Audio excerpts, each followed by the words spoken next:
Coming up, forest fires pop up around the region after a rare stretch of dry weather. Dedicated to eastern and southern Kentucky, this is WYMT Mountain News at 11. Good evening, I'm Steve Hensley. We've had reports of several forest fires burning tonight in multiple counties. Now, so far, we've heard of no homes burning and no injuries have been reported. One of those fires broke out near the Wendell Ford Airport here in Perry County. Dispatch said homes in the area were in danger initially, but are now safe. As of 9 p.m., the fire still appeared to be burning in the area with forestry officials at the scene. We're not sure if the fire is now under control. Will conditions be favorable for fires again tomorrow? Let's check in with meteorologist Evan Hatter for more on that. Well, Steve, I think for at least part of the day, the answer is yes. Fire weather conditions usually arise when we're dealing with a combination of dry air and gusty winds, and that is something we're going to see for at least a little bit of the day tomorrow. And we saw it, at least in a minor form, during the day today. Temperatures around the region today got up into the middle and upper 50s around the region. Much warmer, almost 10 degrees warmer, as a matter of fact, than we should be this time of year. One of the locations we were talking about at Wendell Ford Airport, you see that little plume right there at the beginning of that loop? This is a 6-hour loop of pinpoint Doppler. We've turned the sensitivity up. That's actually the smoke plume from the fire.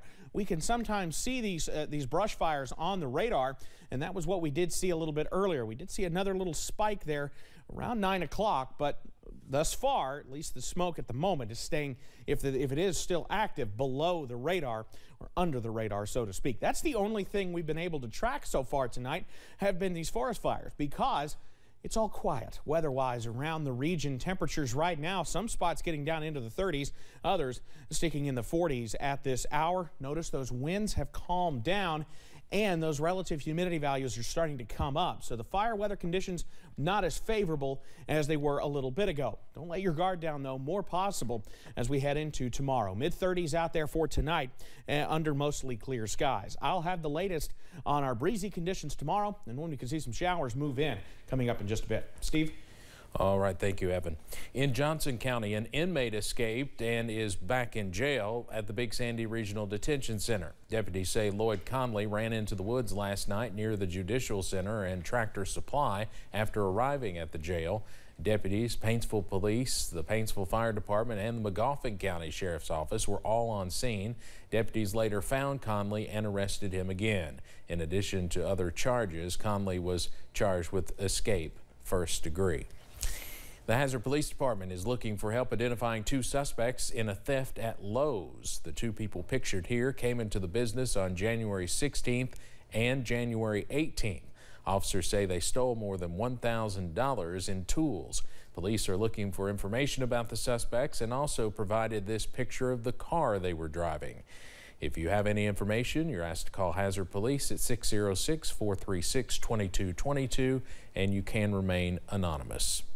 London Mayor Troy Rutter confirmed with WYMT that Laurel County Circuit Court Judge Gregory Lay has ruled in favor of London in an annexation lawsuit regarding property off Exit 29. The decision was filed on Wednesday, and Lay granted London's motion for summary judgment. Lay heard oral arguments from both London and Corbin's attorneys about the issue in July 2021. Today, the Kentucky House approved an unemployment insurance reform bill. It would change how long benefits last based on the state's average unemployment rate. Under the bill, if unemployment is less than 4.5%, benefits would last for up to 12 weeks. Right now, the limit is 26 weeks. It would also require recipients to do 5 verifiable work search activities per week. If a recipient undergoes job training, they would be eligible for 5 extra weeks of benefits. The 4 water districts in Floyd County each received $100,000 in grant funding this week. The fiscal court allocated the $400,000 for water projects throughout the county, with officials saying it is the county's way of showing that moving Floyd County forward is everyone's job. Judge Executive Robbie Williams says he's proud to be able to help the districts upgrade the county's infrastructure. And over the course of the last 3 years, that has been a priority for us, is to get those infrastructure dollars and infrastructure in place that we can move our county forward, because our future success depends on the availability of those resources that they need. Williams says it is promising to watch the county move toward a better tomorrow with all of the entities working together to make it happen. A family and community are mourning the unexpected loss of Trevor Huff. Many of you may have heard him for years on WKCB in Knott County. He hosted several shows, including the Trev and Bubba Show. One of his closest friends and former WYMT sports director Brian Milam says the community will miss one of its biggest supporters. You had to know Trevor because he could fit into any room. He could check just about every box. He could talk intelligently just about every topic you could bring up. Huff's visitation will be held on Saturday at Heinemann Funeral Services Chapel from noon until 2 p.m. Trevor would have turned 47 next week. Officials are teaming up with first responders to raise money and have a little competition to help with the revitalization of a historical site in Corbin. WYMT's Zach Hawk went to a chili cook-off where police and firefighters renew an old rivalry and bring in the donations. The winner is the Corbin Police Department. That will be bad news for at least one chili connoisseur. I voted for B1. I liked B1 because it wasn't super spicy, but it was kind of spicy. Thursday's chili cook-off at Depot on Main pits Corbin's police officers and firefighters against each other. We're excited to get out here and make some chili and help the community, but most important for us is to beat the fire department, of course. We're going to beat them. No question about it. They're beat. Every charity event that we've had, we've won. So I don't see tonight going any different.